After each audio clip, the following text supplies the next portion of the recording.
Shalom, shalom, queridos amigos, bienvenidos un día más a Israel a Diario. Hoy es jueves 17 de julio, 21 del mes de Tamuz en el calendario hebreo.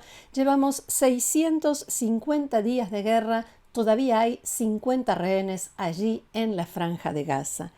La cantidad y el ritmo de las noticias que se produjeron ayer aquí en Israel fue algo abrumador. Desde una multitud de drusos israelíes que cruzaron la frontera para tratar de ayudar a sus hermanos drusos sirios, víctimas de los horrores del régimen de Ahmad Ashara, mientras el ejército israelí atacaba símbolos del gobierno sirio. Desde Doha llegaban señales de un pequeñísimo avance en las negociaciones por un cese de fuego y la liberación de los secuestrados.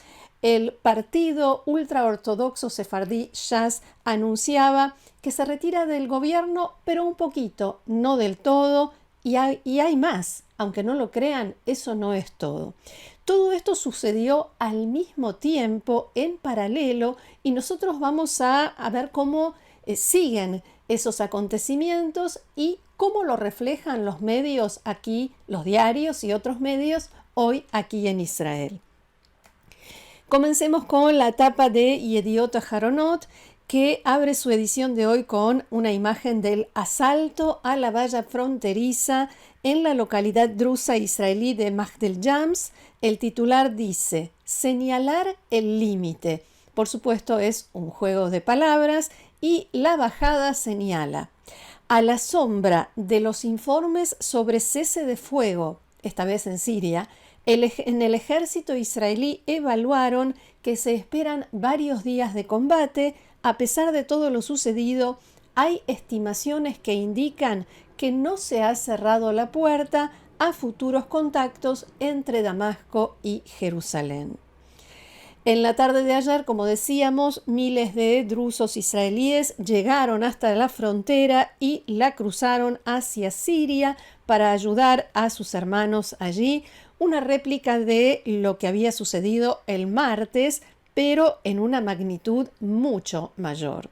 Según informó Kan, la televisión pública israelí, muchos de ellos estaban armados y al cruzar de país los esperaban allegados que los llevaban en camionetas y autobuses hacia el interior del territorio sirio. Hasta anoche se estimaba que entre 400 y 500 personas regresaron a Israel desde Siria. Se calcula que alrededor de 1.000 israelíes seguían allí dentro de territorio del gobierno de Ahmad Ashara. Además, el ejército identificó a decenas de drusos sirios, detectó que decenas de drusos sirios intentaron infiltrarse en territorio israelí.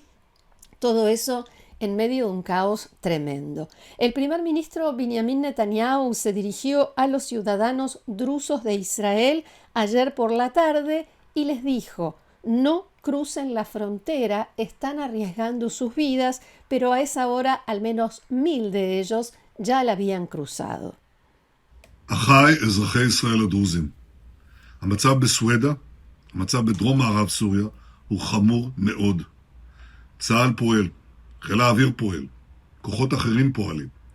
אנחנו פועלים כדי להציל את אחינו הדרוזים. Mis hermanos, ciudadanos drusos de Israel, la situación en Sueida, la situación en el suroeste de Siria es muy grave. Las fuerzas de defensa de Israel están operando, la Fuerza Aérea y otras fuerzas están operando. Estamos actuando para salvar a nuestros hermanos drusos y eliminar a las bandas del régimen. Y ahora tengo una petición para ustedes. Ustedes son ciudadanos de Israel, no crucen la frontera. Están poniendo en peligro sus vidas. Podrían ser asesinados, podrían ser secuestrados y están perjudicando los esfuerzos de las fuerzas de defensa de Israel. Por lo tanto, les pido, regresen a sus hogares, dejen que las fuerzas de seguridad israelíes actúen. Mientras tanto, Israel aumentó el ritmo de sus ataques en Siria. Por primera vez desde que comenzaron las hostilidades en la zona, la Fuerza Aérea Israelí atacó el Palacio Presidencial en Damasco y el edificio del cuartel general del ejército sirio, que resultó gravemente dañado, casi destruido. Allí estamos viendo imágenes de lo que quedó después de estos ataques, y esto es algo que en realidad no tiene precedentes en la historia de Israel, ni siquiera durante el régimen de Bashar al-Assad. Otro objetivo alcanzado fue el aeropuerto de Al-Masa en la capital, Damasco. La aviación israelí también llevó a cabo ataques en la zona del Monte de los Drusos, Ara Druzim, contra las fuerzas del régimen sirio y grupos armados yihadistas. Hay que destacar lo siguiente: en decenas de ataques fueron lanzados al menos 100 misiles y bombas desde cazas y vehículos aéreos no tripulados contra vehículos, tanques y transportes blindados de las fuerzas del régimen sirio, sobre todo cuando intentaban llegar hasta la zona para atacar a los drusos. A última hora de la noche, el Ministerio de Defensa sirio informó que las fuerzas del régimen comenzaban a retirarse de la provincia de Al-Sueida en el sur del país, y en la tarde de ayer el Observatorio Sirio de Derechos Humanos informó que el número de muertos en los enfrentamientos violentos en la provincia de Sueida, en el sur de Siria, llegaba en ese momento a 300 personas. Esta madrugada, hora de Israel, el presidente sirio Ashara o al-Julani confirmó que se logró un acuerdo de cese de fuego entre sus fuerzas y los líderes drusos, y en un discurso transmitido por la televisión pública siria, Ashara aseguró que el Estado sirio es un Estado de todos sus ciudadanos y apuntó hacia Israel con un dedo bastante acusador.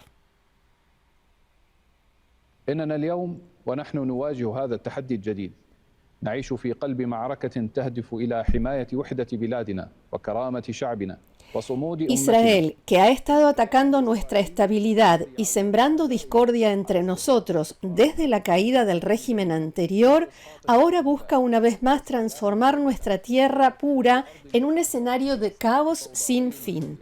Busca desmantelar la unidad de nuestro pueblo y debilitar nuestra capacidad de avanzar en el proceso de reconstrucción. Ashara dijo en su discurso que Siria estuvo muy cerca de entrar en una guerra directa con Israel, pero los mediadores, Estados Unidos, Turquía y también países árabes, nos alejaron de eso, en sus palabras.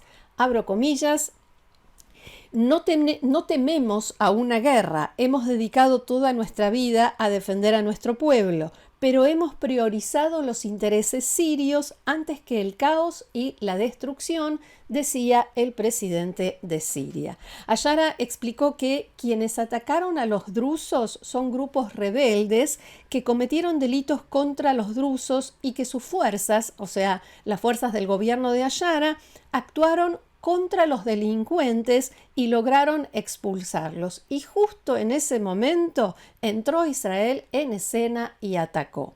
Por último, Ashara prometió que quienes atentaron contra los drusos serán arrestados, deberán rendir cuentas ante la justicia, algo que en realidad ya había prometido después de masacres anteriores contra otras minorías y que nunca sucedió. A propósito de lo sucedido en Siria, hubo críticas a Israel desde varios frentes como Turquía, Hezbollah en el Líbano e Irán.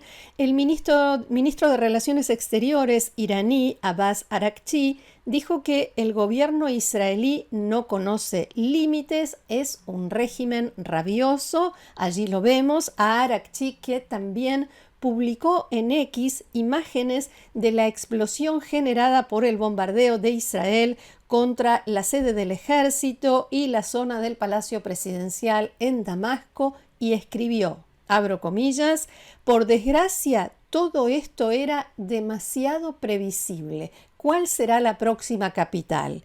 Y a continuación, el ministro de Relaciones Exteriores del gobierno de Irán, el gobierno que apoyó la masacre que el régimen de Bashar al-Assad cometió contra su propio pueblo en Siria y lo ayudó, dijo que Teherán apoya la soberanía y la integridad territorial de Siria y siempre estará del lado del pueblo sirio. Y entonces, vuelvo a lo que fue la jornada de ayer, cuando ya creíamos que habíamos tenido suficiente por un día, cerca de las 9 de la noche nos llegó el aviso de que iban a sonar las sirenas.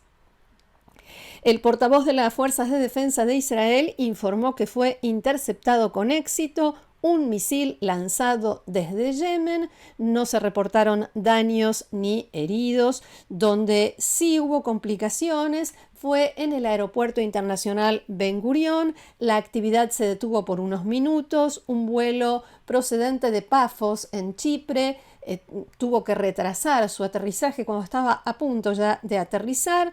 Y también un vuelo de El Al de París a Tel Aviv y otro de Arquía que venía desde Budapest. Sufrieron retrasos, pero afortunadamente todo se saldó con un poco de susto y ningún herido ni daños materiales. Y cambiamos de tema porque una más, Iván, no sé, yo perdí la cuenta, pero otra vez, el presidente de Estados Unidos, Donald Trump, volvió a transmitir optimismo sobre las posibilidades de llegar a un acuerdo de cese de fuego y liberación de los rehenes de la Franja de Gaza. Tenemos buenas noticias sobre Gaza y sobre otros asuntos en Medio Oriente en los que estamos trabajando al máximo nivel, dijo Trump esta madrugada. Y también en esta misma línea se pronunció su enviado para Medio Oriente, Steve Witkoff, que dijo que las conversaciones sobre Gaza avanzan satisfactoriamente. El canal egipcio Arad informó en la mañana de hoy que Hamás aceptó los nuevos mapas que Israel presentó en las negociaciones en Doha, que incluyen la retirada del corredor Morag. Las fuentes citadas por este diario dijeron que el progreso en las conversaciones se produjo después de que Israel retiró el mapa que había presentado anteriormente debido a la presión que ejerció el enviado estadounidense Witkoff sobre el gobierno israelí. En las últimas 2 semanas, el gobierno israelí venía hablando e insistiendo sobre la importancia crucial, vital del corredor Morag. Ahora se habla de otro tema de discordia, la permanencia israelí, la permanencia del ejército israelí en el paso de Rafah, el corredor Filadelfia y también la cuestión de la ayuda humanitaria, cómo ingresará, cuánto, y queda pendiente el tema de la liberación de presos palestinos a cambio de rehenes israelíes, pero estos últimos 2 temas, el de los presos y la ayuda humanitaria, nos dicen todo el tiempo que son más fáciles de solucionar. Nada de todo eso está cerrado, pero en cualquiera de los casos se habla de un acuerdo parcial y no de la liberación de todos los rehenes. En Israel, varios medios se refieren a esta hora a un avance sumamente pequeño, mínimo, más una tendencia o quizás incluso un cambio de actitud que algo demasiado concreto. Y nos vamos a la crisis política que también afecta a Israel porque el Consejo de Sabios de la Torá del partido ultraortodoxo sefaradí Shas decidió y anunció la dimisión de todos sus ministros del gobierno debido a la crisis generada por el reclutamiento de los ultraortodoxos, aunque seguirá formando parte de la coalición del primer ministro Netanyahu. Enseguida lo vamos a explicar. El ministro de Asuntos Religiosos, Mijael Malkieli, declaró que la decisión se produce en un contexto de continua, cruel y criminal persecución del gobierno contra los estudiantes ultraortodoxos de Yeshivot. Fin de la cita. El diario Maariv de hoy muestra la imagen de Netanyahu y Deri en su tapa del lado izquierdo y titula: Shas presenta un pie adentro, un pie afuera. ¿Qué significa esto de que Shas se va pero se queda? Los ministros de Shas renunciaron a sus cargos en el gobierno. Hablamos de los ministros de Salud, Interior, Trabajo, Bienestar Social y Servicios Religiosos, así como el viceministro de Agricultura. Pero los legisladores, los diputados de Shas, conservarán la presidencia de las comisiones en la Knesset y el partido no se queda con la coalición, pero no se une a la oposición en el Parlamento. Según explicó anoche el analista político de Canal 12 de la televisión israelí Amit Segal, esto significa que Aryeh Deri, el titular del partido Shas, a quien recién veíamos, habla dos idiomas al mismo tiempo. O sea, les dice a sus votantes: no podemos quedarnos en este gobierno que quiere obligar a los jóvenes ultraortodoxos a enrolarse. Pero también habla el lenguaje de la derecha. No seremos nosotros los responsables de la caída de un gobierno de derecha, de que se termine este gobierno y quizás venga después de las elecciones un gobierno de lo que es ahora la oposición y nos señalen con el dedo: fue por culpa de Shas. En la Knesset, la coalición del gobierno queda con 60 diputados de un total de 120, lo cual implica en la práctica que para toda ley que quieran aprobar tendrán que negociar con partidos que no están en la coalición, especialmente con los partidos ultraortodoxos, que sin duda van a aprovechar la ocasión para beneficiarse de todo esto. Además, cabe la posibilidad de que la coalición llegue a tener 37 diputados, o sea, solo el Likud con los diputados que logró sumar a lo largo del camino cuando se les unió Gideon Sa'ar. Porque se sabe que está pendiente, sigue ahí la amenaza de los ministros de ultraderecha, Itamar Ben-Gvir y Bezalel Smotrich, que dicen que abandonarán a Netanyahu y a su gobierno si sigue adelante con un acuerdo que ponga fin a la guerra en la Franja de Gaza y lleve a la liberación de los secuestrados, o de algunos secuestrados en realidad. La Knesset entrará en un receso de casi 3 meses el 27 de julio, en unos días nada más. Volverá a reunirse el 19 de octubre, después del receso y las fiestas del mes de Tishrei, el primer mes del calendario judío. Volverá a reunirse, decía, el 19 de octubre para el periodo de sesiones de invierno y habrá que ver si allí tenemos o no convocatoria a elecciones adelantadas. Próximo tema, siguiente foto. Ese señor que vemos allí en la foto del diario Maariv es el embajador de Estados Unidos en Israel, Mike Huckabee, y lo que tiene en la mano es un muñeco de peluche de Bugs Bunny. Ahora vamos a entender de qué se trata esto, porque el embajador de Estados Unidos en Israel visitó ayer el tribunal donde se dirime el juicio por delitos de corrupción contra el primer ministro Benjamin Netanyahu y respaldó el llamamiento del presidente estadounidense Donald Trump para que se anule el proceso judicial o se indulte a Netanyahu. Huckabee dijo a los periodistas que su inusual decisión de estar presente en el juicio era una cuestión de representar lo que el presidente Trump ha dicho repetidamente.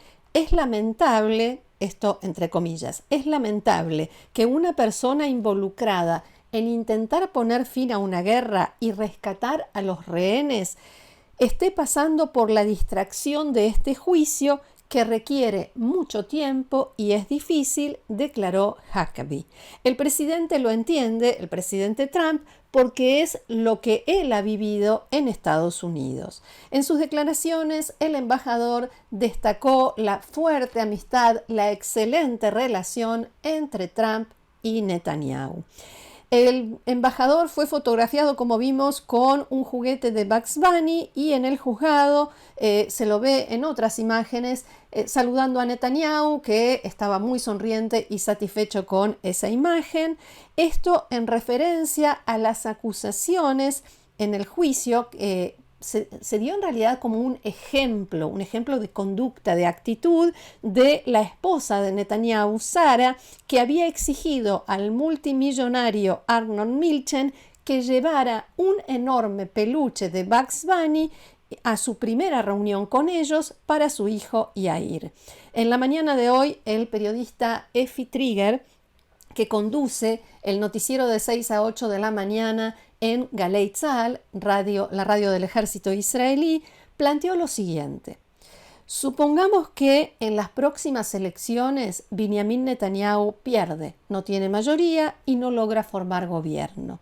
¿Les parece descabellado que el embajador de Estados Unidos en Israel, Mike Huckabee, dé un discurso especial a la prensa y anuncie que, de acuerdo a la información que él tiene, las elecciones en Israel fueron fraudulentas y los resultados son falsos y factores hostiles los falsificaron para derrocar al primer ministro Netanyahu?